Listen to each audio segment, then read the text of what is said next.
Hello and welcome to another episode where I react to a new album. Today is Avenged Sevenfold's Life is But a Dream.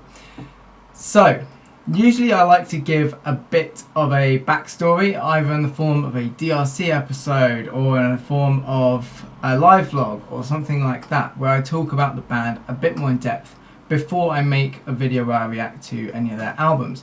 That way you get some kind of context. But because I'm doing this as a special favour, firstly to my wife, and secondly because I bloody love this band, I'm going to make an exception to the rule today, and so I'm going to give a quick bit of context here, but don't forget there are chapters in the description to help you get to like wherever you want to be.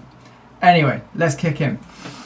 Avenged Sevenfold were a band I first discovered in about 2005. It would have been around about their City of Evil album. I remember Beast and Harlot, Backcountry and Seize the Day being like the big hits, and I really wasn't into it. I gotta say, there was something about them that was just a bit too image focused. It was like the pretty boys of contemporary metal, and I just couldn't get into what I was sort of seeing in these music videos, and the sound just sounded like it was trying to be edgy without any real sort of meat behind it. Then a few years go by and a lot of my friends were talking about sort of their self-titled album. I just remember thinking this is overly dramatic, and I got friends showing me the video to Little Piece of Heaven, and it just, again, it wasn't doing it for me. This was a band that I just really felt like I just disliked, and I would dislike everything of them. Then we go forward a little bit more time and I meet my wife, who gets me into so much amazing music. She, some point around about the time we met, had just gone to see them on their Nightmare tour. She put in music in my car. She always asked permission, and I was like, yeah, just go for it, whatever, I'm sure I'll like something. And she put in the City of Evil album as well as the Nightmare album. And I remember liking some parts of Nightmare, but not really getting as massively into it. I just wasn't allowing myself to. It wasn't until she put in City of Evil and it got to a certain track which they never play live, called Sidewinder. And for me, it just ticked every single box. It had like this Andalusian cadence at the end. It's very Iron Maiden style vibe throughout most of it. It's almost kind of like 80s pop swing going on in some parts of it. Everything about this song I just bloody loved. And from then on I started listening to the band with a bit more of an appreciative ear, getting into the songs like Burn It Down and also their second album thereafter as well, Waken the Fallen, which my wife listened to quite a lot. But the moment I became a true fan of this band was when we went to see them live for this particular tour, actually, Hail to the King. This is the Wembley Arena. I think it was December. I just remember it being cold inside the arena, and there would just been a lot of sort of theatrics and fire and everything, and it all kind of melded together really well. But there was a particular song, Buried Alive, when it came on, all the mood of the whole place was just like caked in this sort of blue and purple lighting. The song itself was amazing, heavy in all the right ways, kind of country tinged in ways which I could actually appreciate. And then it goes into the drop and the whole stage is just basically lit up, and it was just so much of a in the moment experience, and that it's hard to quantify it on like a story afterwards.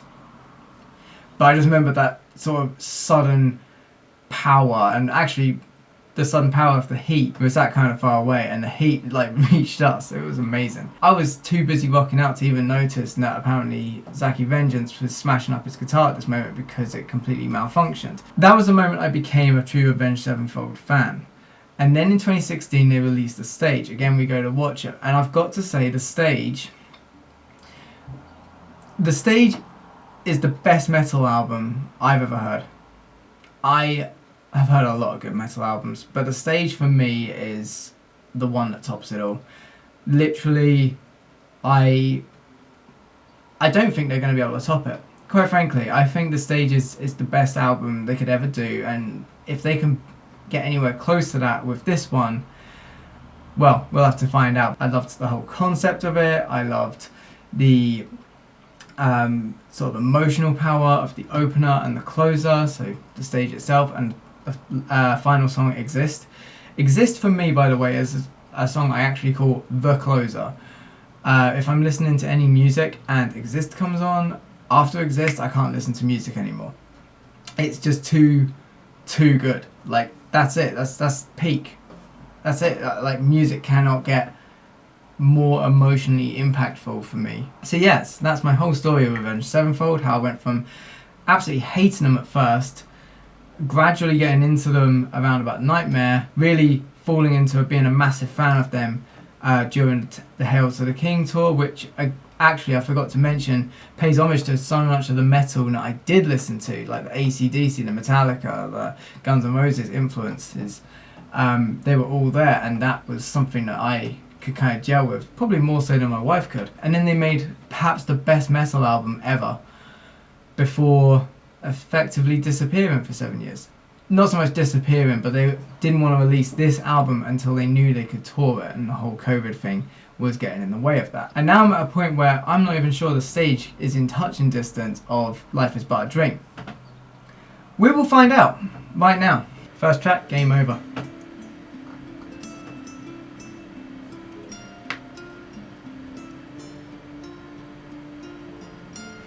Apparently Sinister Gates has really got into flamenco guitar in the last sort of 10 years or so. There was quite a bit of it actually on stage, but he was already dabbling in it as far back at least as City of Evil.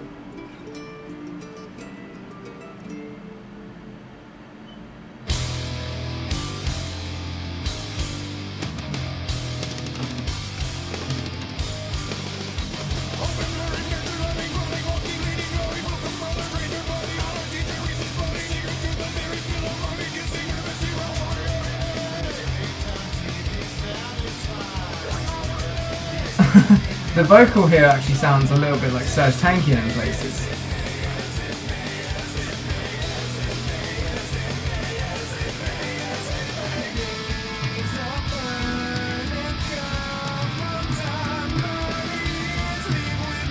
I mean, now it doesn't. Now it sounds like Matt again. I mean, this is just a straight up metal song, isn't it? Like, in the classic early 80s sort of thrash sense.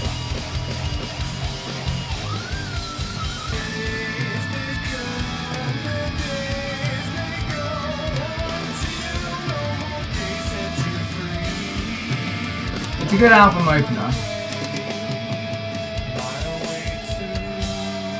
I mean, we've still got a good minute left for a track that's less than 4 minutes long. For it to go through so many different stages. I mean, that's just typical chaoticness. Chaos, I guess.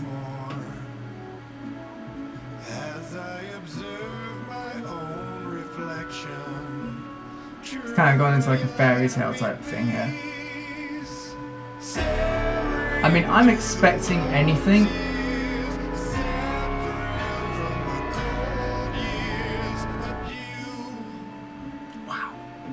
Just come in really heavy with the like sort of clipping piano and then back out again.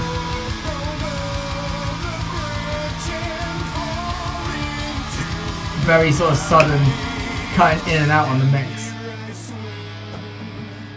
which I remember they do a bit on Nobody. I've already listened to the lead single of this album.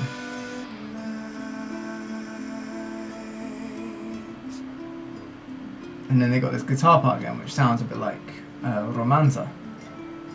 Life is but a dream anyway. Okay. Mattel. Like the company that make little toys made of metal, right?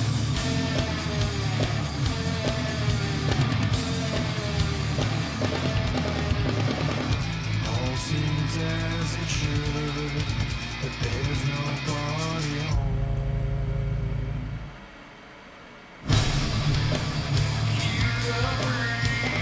I mean, it's got so many of their trademarks in the way it sounds, but also the mix is something completely different. Very heavy-handed, like it's in there and then it's out of there. And it seems to be a recurring theme on 3 of the songs I've heard from this album so far.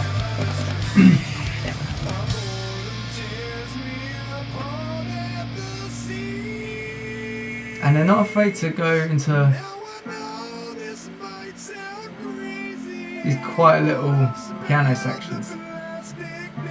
Just anywhere they feel like it.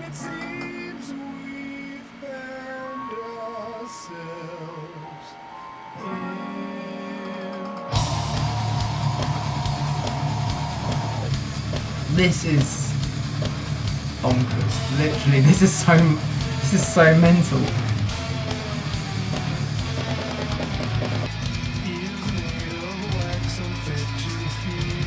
Even the drums here are a bit disjointed. I think that's the best way to describe some of the mixing and musical choices. It's very disjointed.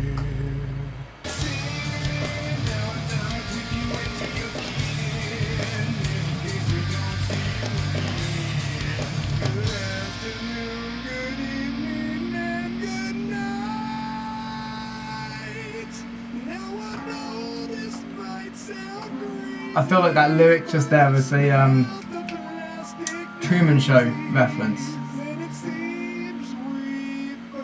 See, I don't know what the concept of this album is going to be, but the last album, and they were sort of toying with this idea a bit previous to that, was all about sort of existence and, you know, our experience of reality. And like how much of it is kind of real or programmable, and they do talk about these very lofty kind of ideas in their music a lot.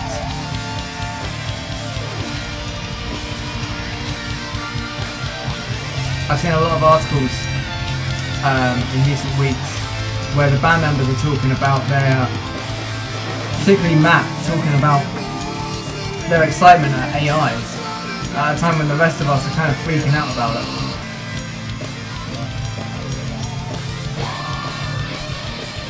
Tone on some of these guitar parts is so mental.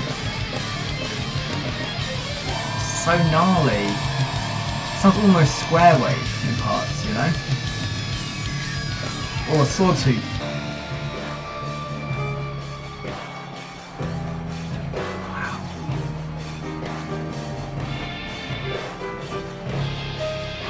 This is so stark.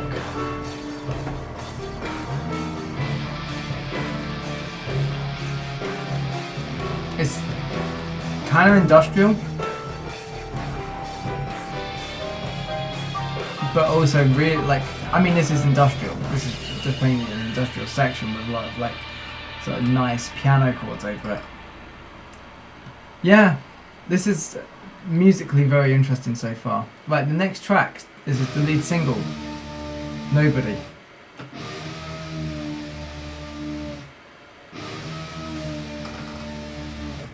There's a guitarist, YouTuber from Ukraine called Andriy Vishlenko, and he posted a thing on YouTube a few weeks back. I don't know if it was in relation to this or it's just general or something, but he never talked about the band, as far as I know, before. But he asked if it was just him or Avenged Sevenfold creating a new genre of metal.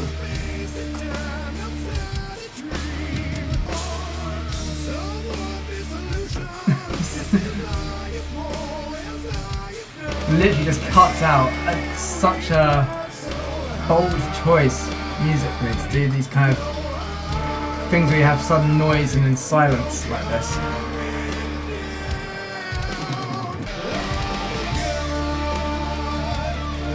I love this guitar part.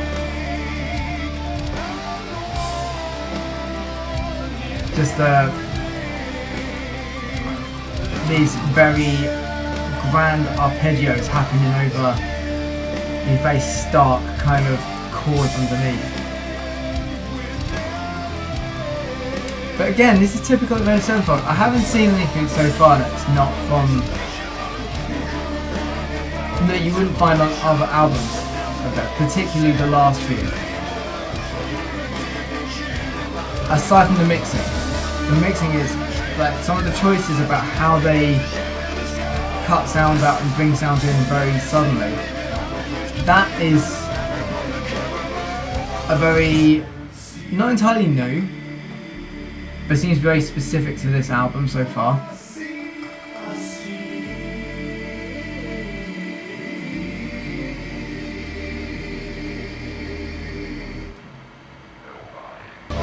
There's something I'm fighting to say here, and it's really hard for me to formulate the words, but it's to do with the general tone of the album so far.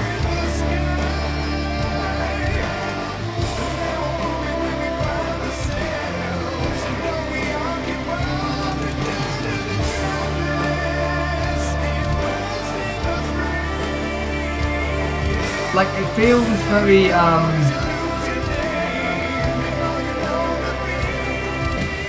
somewhere between reality and non-reality. Like, kind of like this diegesis that's not quite going there with the instruments sometimes. In the tone, like literally in the tone.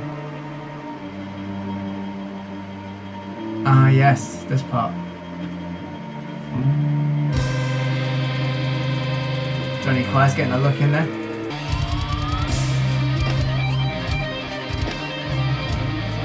I mean, the tone here, the sort of musicality of this section, the whole kind of emotional impact of this section is trying to follow on quite well from various songs on the stage, including the stage itself. Every teenage guitarist out there at the moment is going to be trying to prove that they can play all of the parts.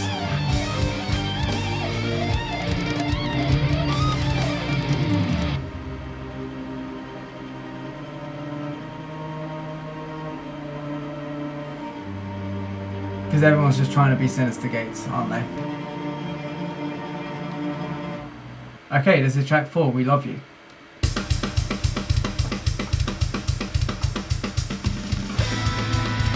Brooks Wackerman once again proving that he's a worthwhile successor to the Rev and Mike Portnoy. And Alan J or something. I can never remember that. How you pronounce it.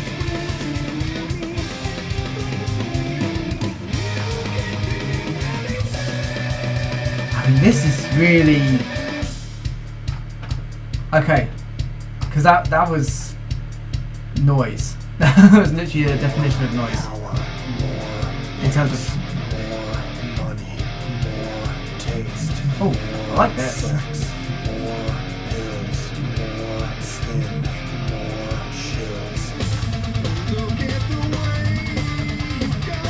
Like here, this sounds like a band that's just sort of plugged in and, you know, to a mixing desk, and it sounds great.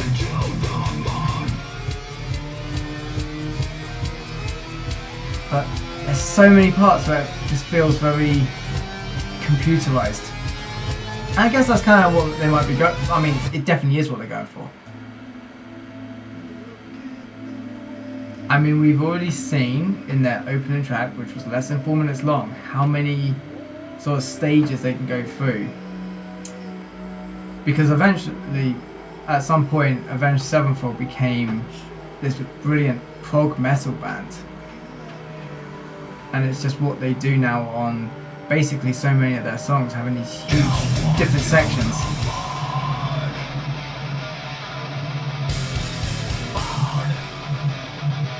I think the reason why I'm loving this song so much so far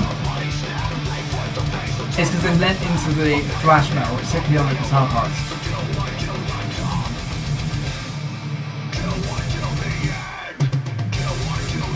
I mean, it's still not exactly like how I felt listening to Paradigm or something, but this would be a good song to see live.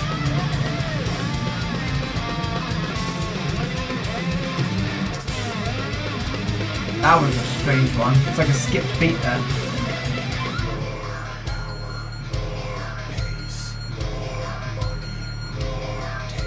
That's so interesting. Oh, I like this. Got a little bit of a build up of speed here.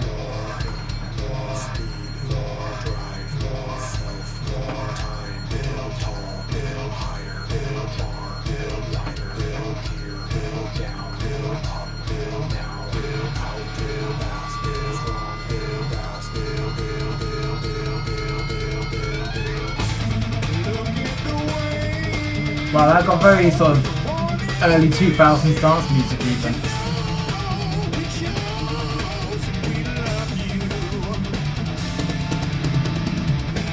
Such a mixture of sounds on this particular song.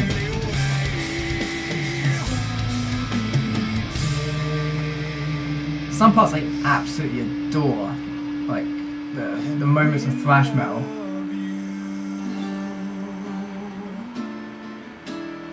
And now we sound like we're singing something from Steven Universe. It's nice, no?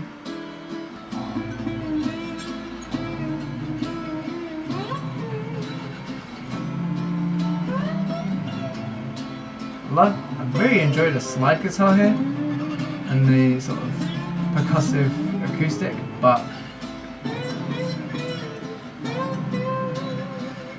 I want a bit of a choir behind that as well, it sounds like. But the choir sounds kind of off as well.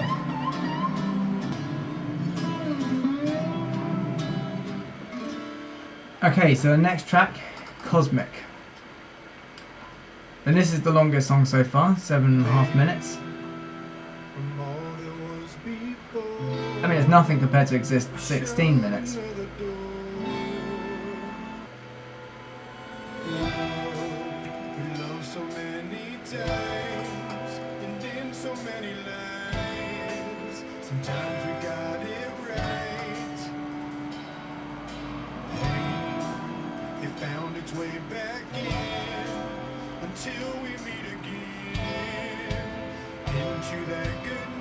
I mean, so far this sounds very much like a straight up rock song.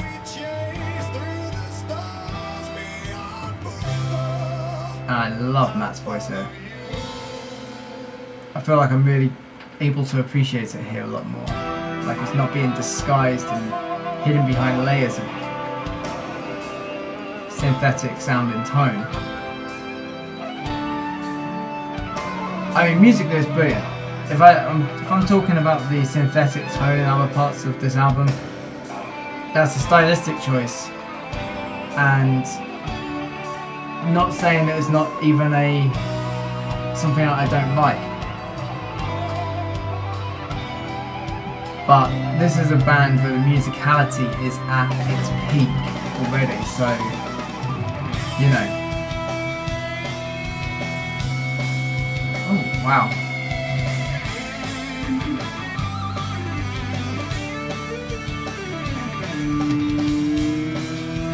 Just want a bit of like powerful driving rock. This is the song to come to on this album.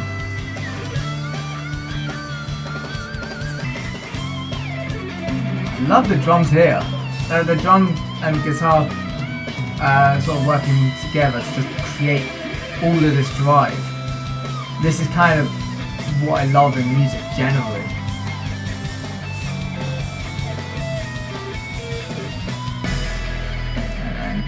We're not even halfway through the song and we're going down into like half time or lower.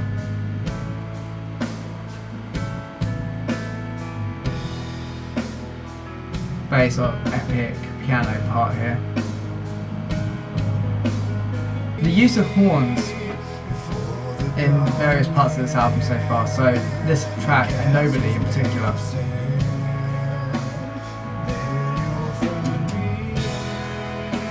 Really adds something that was missing, I guess, on like some parts of the stage. I mean, I think the stage had horns. I think a lot of the albums have had horns, at least as far back as City of Evil. But kind of used them in a more creative way here.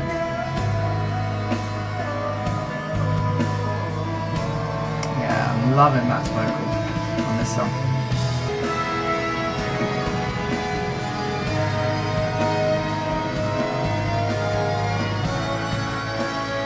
Sounds like it's coming to an end, right? There's another 2.5 minutes.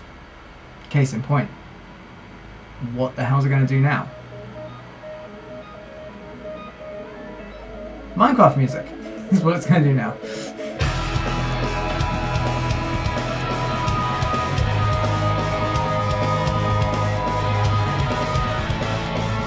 Actually, this song has probably been, considering the length of it,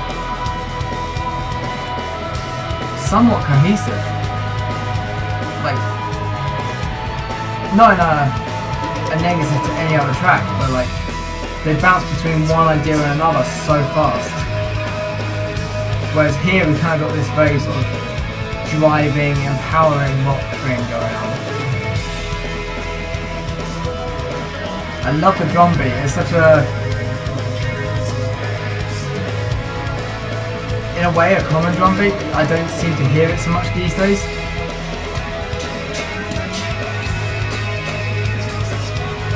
Well, actually, the snare, that third snare is coming in sort of off the beat afterwards, but nonetheless, it kind of has that driving thing going. That vocal there, really nice.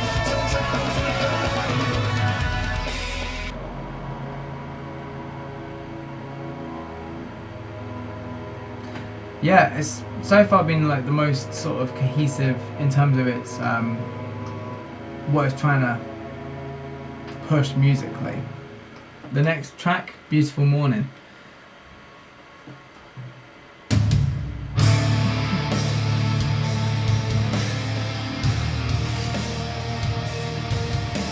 Some of the nicest sounding songs, like in terms of their titles, are some of the gnarliest sounding when we go into them. Oh, I could have done with that build up for that a little bit more, but they aren't faffing about here.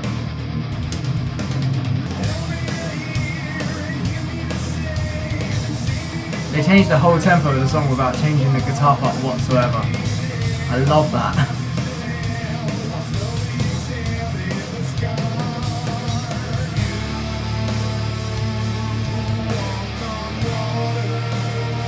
I mean, this song really could have featured somewhere around midway point of the stage, and I wouldn't have even batted an eyelid. I generally like the tone of this song, but I don't know what to make of it so far. That being said, it has got 4 more minutes to sort of do something completely off the wall that's gonna make me question the whole bloody perception of everything.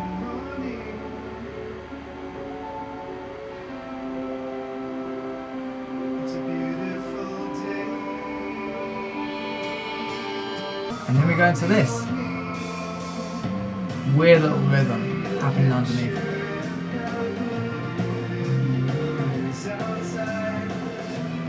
It's like very, very distant reverb drums.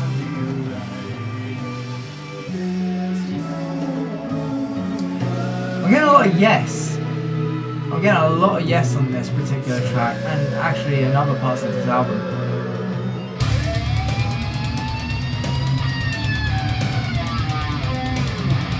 And then they do something like this, and we're back to Avenged Sevenfold.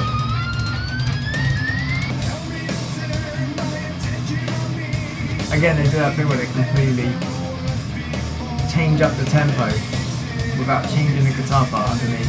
So clever. There's one thing Avenged Sevenfold are, they're very bloody clever. Such a gnarly sound, even on the keys.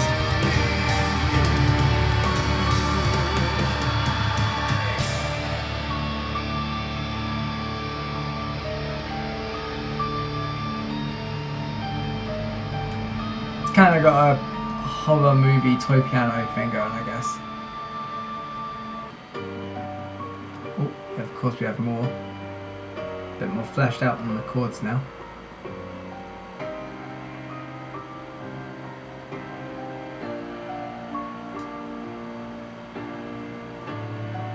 Remember, this is a track called Beautiful Morning.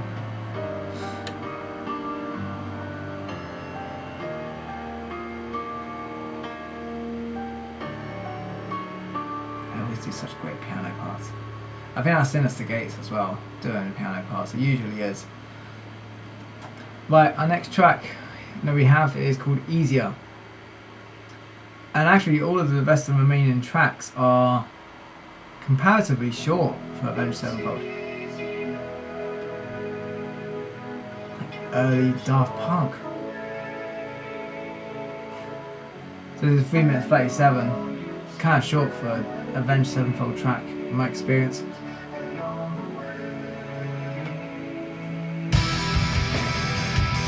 Okay.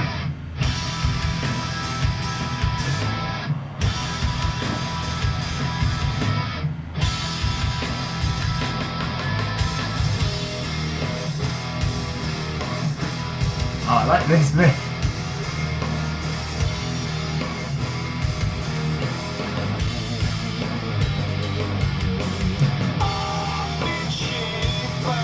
Right, reminds me a bit of like Zach Wild or something, this bit.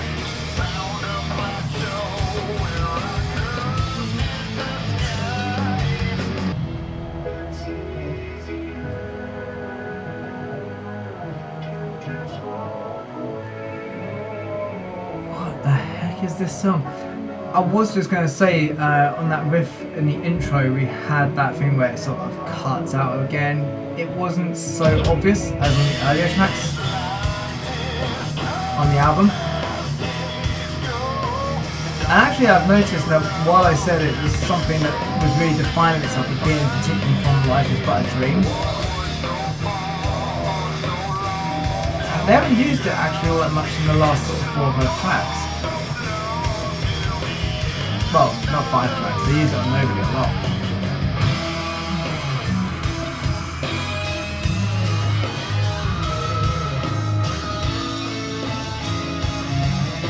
Sometimes I feel like they're just trying to prove that they can do any genre of music they wanted to and it would work.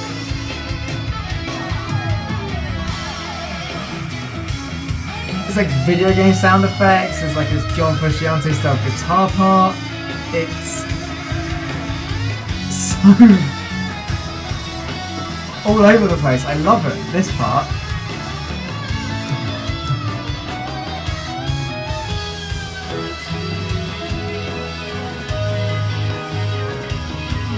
This whole song, Easier, this has been such a weird trip. I feel like I'm getting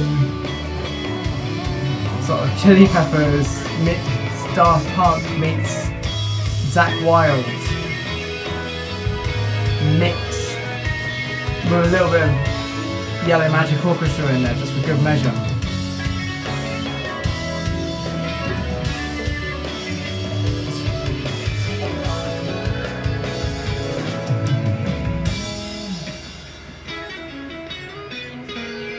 I love the guitar part here. I don't know what I make of that tone of the guitar, it's very sort of piercing. But yeah, what an interesting place to see Sinister Gates go to.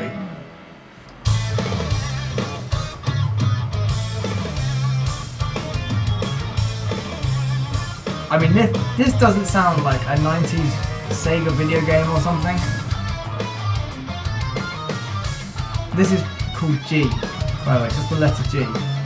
And it begins this sort of triptych of songs that spell out the word God.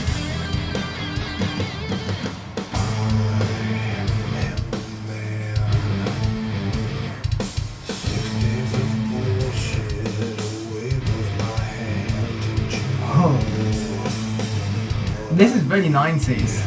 I couldn't even begin to... Well, I mean, let's try. Let's try and break it down. We've got this kind of groove metal thing going on, firstly. we've got this other part of it which sounds like it could have been composed by Nobuo Uematsu. Got a female vocal.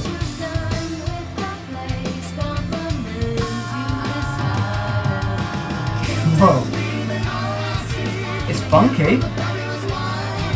I don't think I've ever seen Avenged Sevenfold get as funky as this song.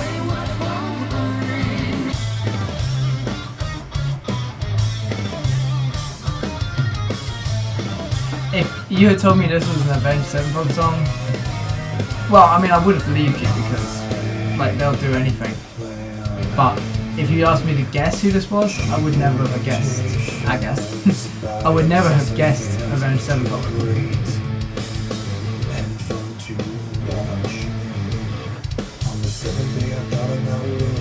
We don't even get as much of Matt to sort of come in and, like, you know, give it that bit of identity. And what the hell is going on here? I love it. Soul. That's what I'm going to call that. Before we go into this kind of like James Brown type thing. Wow.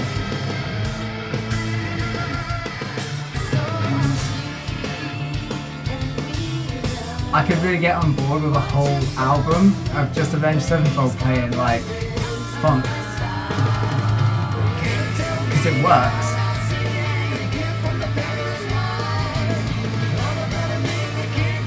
I'm not gonna lie, I think this may be my favourite song of the album so far. And it's not even a metal track.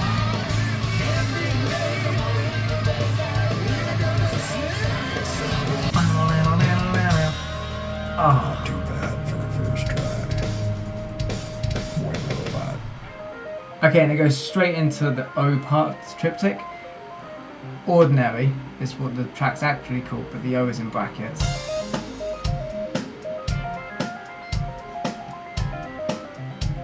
Oh my god.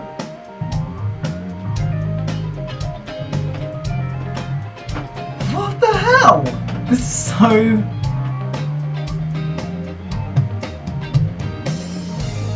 I mean, if Easier had a sort of Daft Punk kind of thing going on, this really does.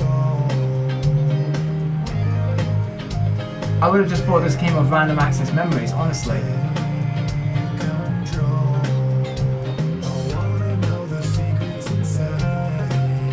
Oh my god. And at the same time, even though this is a whole other track, I feel like it really goes, like it has to go with G. Like you have to go G and then Ordinary, and probably it's going to be the same for the next track, Death.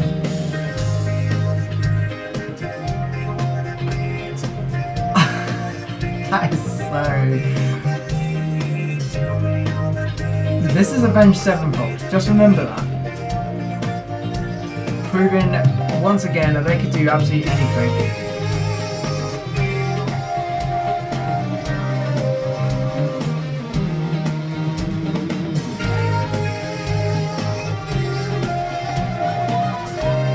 I can't cope with this song. I literally cannot cope with this particular track.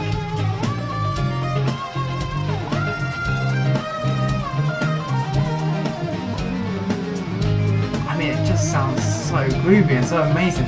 This song, by the way, is also less than 3 minutes long, so I don't feel we're going to get much change.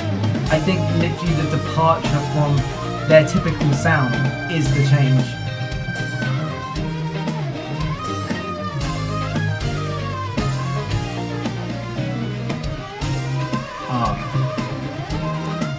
Wow.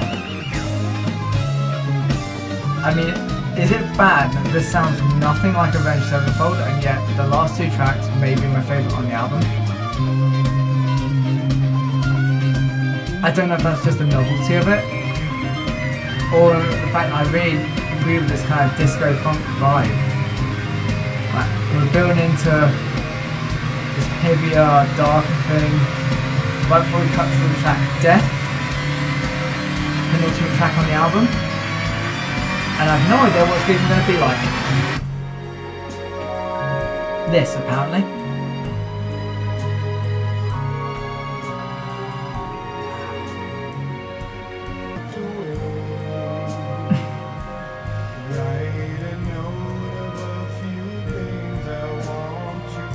mean, the last two tracks were like nothing I'd ever heard this band do.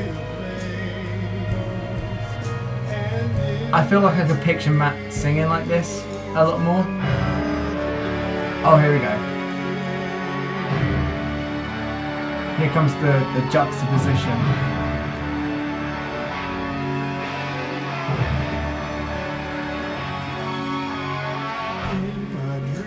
Nope. Just a short break before we go back into this 50s pop kind of thing.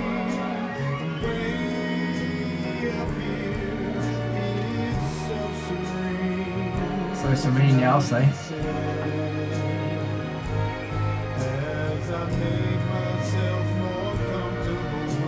And the funny part of all of this is that if I were to look into the lyrics, I just know that I would find that they're singing about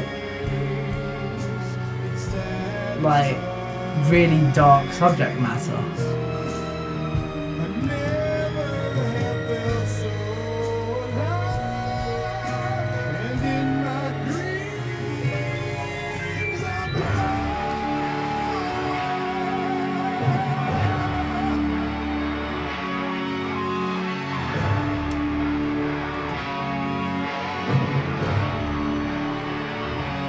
Yeah, so the God triptych that goes on this album, it kind of has to be listened to as a triptych. Like, this is not an album where you would just put it on shuffle, specifically because of those 3 songs.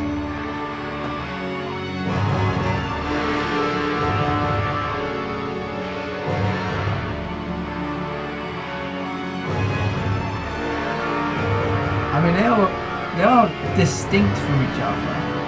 There are 3 completely different styles, but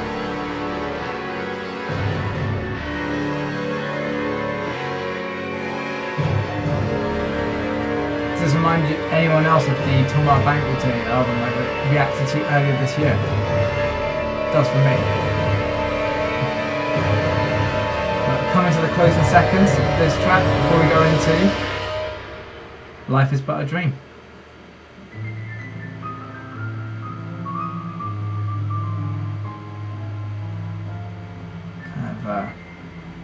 Very moody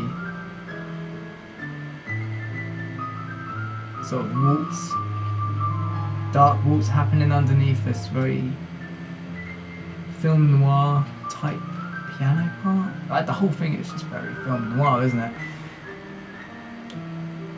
Again, it's kind of got that toy piano sound to it. Doesn't sound perfectly in tune.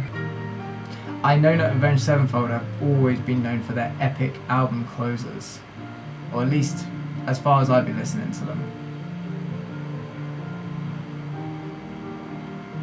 So I'm wondering how this song's going to build in the next 3.5 minutes.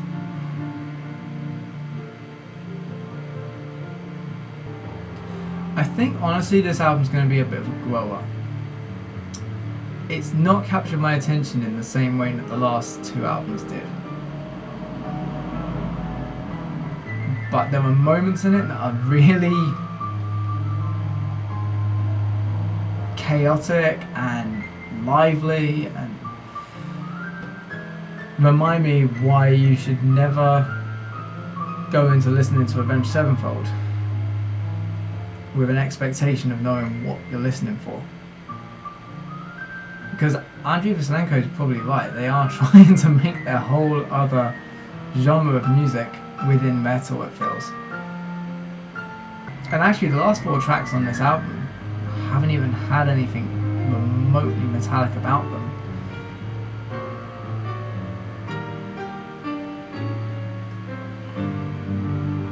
It does seem to be a piano track.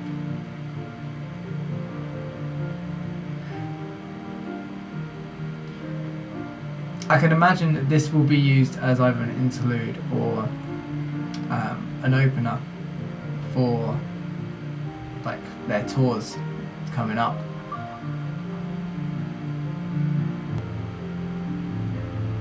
But if it's going to be something that people are going to be like, I fancy listening to some Avenged Sevenfold particular track, I don't know how this one will fare, being a title track of the album or not.